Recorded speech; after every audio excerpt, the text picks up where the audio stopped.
আসসালামু আলাইকুম, সবাইকে আমন্ত্রণ জানাচ্ছি এবি নিউজ প্রাইম সংবাদে। আপনাদের সঙ্গে আছি আমি সুমাইয়া মেঘলা। শুরুতেই জানিয়ে দেব সংবাদ শিরোনাম। পবিত্র রমজান মাসকে স্বাগত জানালো মুসলিম বিশ্ব, তারাবি সাহরিতে আনন্দ। এমপিও ভুক্তির দাবিতে শিক্ষকদের প্রতিনিধি দল যমুনায়, দাবি আদায়ে অনড়। ৩০ জুনের মধ্যে সম্পূর্ণ হবে ভোটার তালিকা, জানান ইসি সানাউল্লাহ। ভোক্তার মহাপরিচালকের বাজার পরিদর্শন, সয়াবিন সংকট নিয়ে মুখ খুললেন। ৩,৪৫,০০০ কোটি টাকা ঋণ, চাপে পড়েছে ব্যাংক খাত। ২৫ ক্যাডারের কর্মবিরতি, মাউশিতে মহাপরিচালক সহ কর্মকর্তাদের অবস্থান।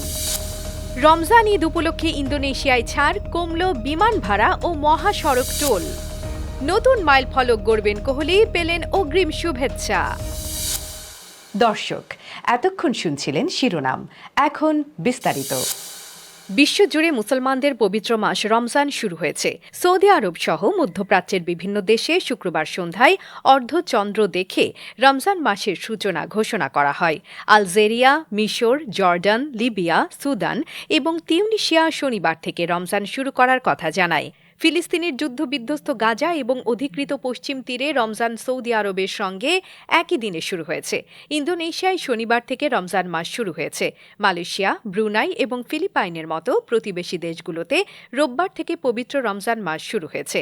বাংলাদেশ, পাকিস্তান, ভারত, মরক্কো সহ বেশ কিছু দেশে শনিবার সন্ধ্যায় চাঁদ দেখার মাধ্যমে রোববার থেকে রমজান মাস শুরু হয়েছে। আজ এসব দেশে রমজান মাসের প্রথম দিন। শিক্ষা প্রতিষ্ঠান এমপিও ভুক্তির দাবিতে নন এমপিও শিক্ষকেরা অন্তর্বর্তী সরকারের প্রধান উপদেষ্টা ড মোহাম্মদ ইউনুসের বাসভবন যমুনায় গেছেন। পুলিশ তাদের মধ্য থেকে একটি প্রতিনিধি দলকে প্রধান উপদেষ্টার সঙ্গে সাক্ষাৎ করতে যেতে বলেন। এতে রাজি হয়ে নন এমপিও শিক্ষকদের ৫ সদস্যের একটি প্রতিনিধি দল পুলিশের সঙ্গে যমুনা অভিমুখে যাত্রা করেন। রোববার ২রা মার্চ দুপুর ১:১২টার দিকে প্রেস ক্লাব থেকে একটি মিছিল নিয়ে তারা যাত্রা শুরু করেন। পরে হাইকোর্ট মোড়ে পৌঁছালে পুলিশের বাধার সম্মুখীন হন তারা। প্রতিনিধি দলের পক্ষ থেকে এক শিক্ষক জানান, আমাদের একটি প্রতিনিধি দলকে প্রধান উপদেষ্টার সঙ্গে দেখা করতে বলা হয়েছে। আমরা ৫ সদস্যের একটি প্রতিনিধি দল সেখানে যাচ্ছি। দাবি আদায় না হওয়া পর্যন্ত আমাদের আন্দোলন চলবে। আমাদের কাজগুলো পজিটিভ করতে নেগেটিভ করবেন না। আমাদের এখান থেকে ৫ সদস্য বিশিষ্ট টিম, আমরা যদিও ৮ দলের তালিকা দিয়েছি।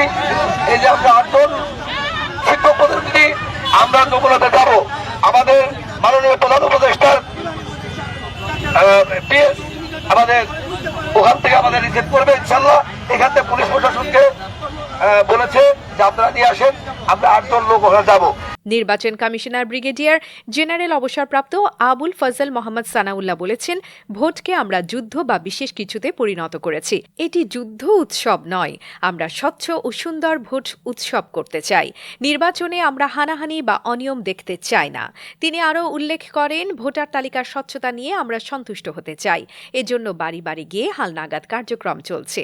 এই কার্যক্রম শেষে ৩০ জুনের মধ্যে আবার একটি ভোটার তালিকা পাওয়া যাবে। রোববার ২রা মার্চ রাজধানীর আগারগাঁওয়ে নির্বাচন ভবনের অডিটোরিয়ামে জাতীয় ভোটার দিবস ২০২৫ উপলক্ষে আলোচনা সভায় একথা বলেন ইসি। ২০২৪-এর তথ্য অনুযায়ী চূড়ান্ত ভোটার তালিকা প্রকাশ করছি আজকে। কিন্তু এই যে বাড়ি বাড়ি যে আমরা গিয়েছি, এটার সাথে যে আপনারা ইতিমধ্যে দেখেছেন ৫৩ লক্ষ যে ডাটা আমরা পেয়েছি, এগুলো আবার অ্যাড হবে, মৃত ভোটাররা বাদ পড়বে এবং চূড়ান্তভাবে আশা করছি ৩০শে জুনের মধ্যে আমাদের আবারও একটা সাপ্লিমেন্টারি ভোটার তালিকা পাস হবে এবং সেটার উপর সমন্বয় করে আমাদের একটা চূড়ান্ত ভোটার তালিকা আপনারা দেখতে পাবেন। ভোজ্য তেল, সয়াবিন পাইকারি বা সরবরাহ পর্যায়ে কোনো ধরনের সংকট আছে কিনা তা জানার জন্য কিছু সময় প্রয়োজন বলে জানিয়েছেন জাতীয় ভোক্তা অধিকার সংরক্ষণ অধিদপ্তরের মহাপরিচালক মোহাম্মদ আলিম আখতার খান। তিনি বলেন, আমরা একটি তদন্ত কমিটি গঠন করব। তদন্তের মাধ্যমে এই বিষয়টি স্পষ্ট করতে পারব। সয়াবিন তেল পর্যাপ্ত থাকলে মানুষ স্বস্তিতে থাকবে। আমরা মানুষকে স্বস্তিতে রাখার চেষ্টা করছি। রোববার সকালে রোজা উপলক্ষে কারওয়ান বাজারের কিচেন মার্কেটে পরিদর্শন শেষে তিনি এসব মন্তব্য করেন। পাইকারি পর্যায়ে বা উপরের সরবরাহ পর্যায়ে কোনো ধরনের সংকট আছে কিনা প্রকৃতই এটা জানার জন্য আমাদের একটু সময়ের প্রয়োজন হবে এটা। দেশের ইতিহাসে সর্বোচ্চ খেলাপি ঋণের রেকর্ড হয়েছে। ডিসেম্বরের প্রান্তিক শেষে ব্যাংক খাতে খেলাপি ঋণ বেড়ে দাঁড়িয়েছে 3,45,765 কোটি টাকা, যা মোট বিতরণ করা ঋণের প্রায় 20.2%। বিস্তারিত দেখুন প্রতিবেদনে। বাংলাদেশের ব্যাংক খাতের অবস্থা ক্রমশ জটিল হয়ে উঠছে। 2024 সালের ডিসেম্বরের শেষে খেলাপি ঋণের পরিমাণ সীমা অতিক্রম করেছে। বাংলাদেশ ব্যাংক সম্প্রতি জানিয়েছে এই খেলাপির পরিমাণ দাঁড়িয়েছে অন্তত 3,45,000 কোটি টাকায়। এই ভয়ঙ্কর তথ্য দেশের অর্থনৈতিক পরিস্থিতির প্রতি নতুন করে সংকেত দিচ্ছে। 2023 সালের ডিসেম্বর শেষে খেলাপি ঋণের পরিমাণ ছিল 1,45,633 কোটি টাকা। মাত্র এক বছরের ব্যবধানে এই ঋণের পরিমাণ বেড়েছে 2 লাখ কোটি টাকারও বেশি। ক্ষমতাচ্যুত সরকারের আমলে ব্যাংক থেকে অর্থের অপব্যবহার বেড়েছে। নামে মাত্র নিয়মনীতি মেনে চলা হলেও বাস্তবে অনেক লেনদেনই সঠিকভাবে নজরদারির মধ্যে পড়েনি। এর ফলস্বরূপ ব্যাংক থেকে বিতরণ করা ঋণের প্রায় 20.2% বর্তমানে খেলাপিতে পরিণত হয়েছে। এই পরিসংখ্যান দেশের অর্থনীতির জন্য একটি কঠিন সংকেত। খেলাপি ঋণের এই বাড়তি চাপ ব্যাংকগুলোর আর্থিক স্থিতিশীলতাকেও হুমকির মুখে ফেলছে।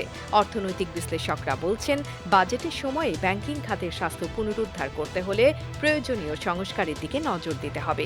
বাংলাদেশের অর্থনীতির ভবিষ্যৎ এখন এই সংকটের মোকাবেলার উপর নির্ভর করছে। যদি এই প্রবণতা অব্যাহত থাকে তবে তা দেশের সামগ্রিক অর্থনীতিকে নাড়িয়ে দেবে। দেশের উন্নয়নের জন্য ব্যাংক খাতের স্থিতিশীলতা রক্ষা করা অপরিহার্য এবং এজন্য সকলের সহযোগিতা জরুরি। A B news desk report.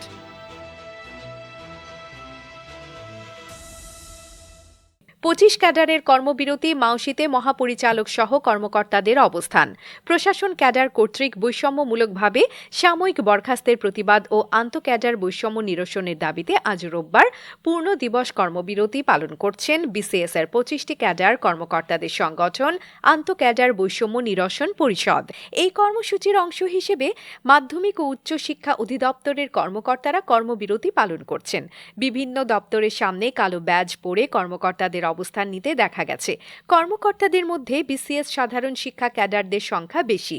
রোববার 2রা মার্চ বেলা 11টার দিকে এই অধিদপ্তরের প্রাঙ্গণে তারা অবস্থান নেন। আমি বিশেষ কৃষি ক্যাডারের একজন সদস্য। আমার যে সচিব আমাদের উপর যে নিয়ন্ত্রণ করে তারা অন্য ক্যাডার থেকে প্রশাসন করতে, এইখানে বৈষম্যের শিকার।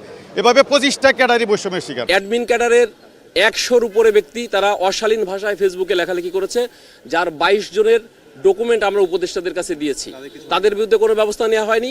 দীর্ঘদিন ধরে উপদেষ্টাদের কাছে অনুরোধ করেছি এবং উপদেষ্টারা আমাদেরকে আশ্বস্ত করেছিলেন সাময়িক বরখাস্ত প্রত্যাহার করা হবে। ইন্দোনেশিয়ায় শনিবার থেকে পবিত্র রমজান মাস শুরু হয়েছে। পবিত্র রমজান মাসে অভ্যন্তরীণ যাত্রীদের বিমান ভাড়া হ্রাসের নির্দেশ দিয়েছেন ইন্দোনেশিয়ার প্রেসিডেন্ট প্রাবোও সুবিয়ান্তো। একই সঙ্গে তিনি দেশের প্রধান মহাসড়কগুলোতে টোল হ্রাসের জন্য প্রশাসনকে নির্দেশনা প্রদান করেছেন।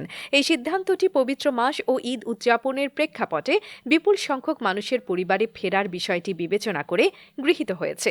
বার্তা সংস্থা সিনহুয়া এবং সংবাদ মাধ্যম দ্য স্টার এই তথ্য প্রকাশ করে। রমজান ও ঈদ উল ফিতরের সময় ইন্দোনেশীয়রা তাদের পরিবারের কাছে ফিরে যাওয়ার জন্য আকাশপথে ভ্রমণ করে থাকে। এটি দীর্ঘকাল ধরে তাদের ঐতিহ্যের অংশ হিসেবে পরিচিত। স্থানীয় ভাষায় একে মুদিক বলা হয়। ফর্মের উত্থান পতনের মধ্যে ভারতের সর্বশেষ ম্যাচে নিয়ন্ত্রিত ব্যাটিংয়ের মাধ্যমে অনবদ্য 1 সেঞ্চুরি অর্জন করেছেন বিরাট কোহলি। ভারতীয় এই তারকা এখন আরেকটি বড় মাইলফলকের সামনে দাঁড়িয়ে আছেন। বর্তমানে খেলা ক্রিকেটারদের মধ্যে সবচেয়ে বেশি ওয়ানডে খেলার রেকর্ড রয়েছে কোহলির, যিনি আজ 300তম ম্যাচ খেলতে যাচ্ছেন। চ্যাম্পিয়ন্স ট্রফির গ্রুপ পর্বের শেষ ম্যাচে আজ দুবাইতে ভারত ও নিউজিল্যান্ড মুখোমুখি। কোহলি বিশ্ব ক্রিকেটে 22তম এবং 7ম ভারতীয় হিসেবে এই মাইলফলক অর্জনের অপেক্ষায় আছেন। তারপরেই আছেন বাংলাদেশের মুশফিকুর রহিম, ভারতীয় অধিনায়ক রোহিত শর্মা, মাহমুদুল্লাহ রিয়াদ ও রবীন্দ্র জাদেজা। দর্শক, এতক্ষণ আমাদের সঙ্গে থাকার জন্য ধন্যবাদ। সর্বশেষ সংবাদ পেতে ভিজিট করুন আমাদের ওয়েবসাইট www.abnewsinternational.com-এ। সেই সঙ্গে নিয়মিত ভিডিও নিউজ পেতে আমাদের ফেসবুক পেজ ও ইউটিউব চ্যানেলে চোখ রাখুন।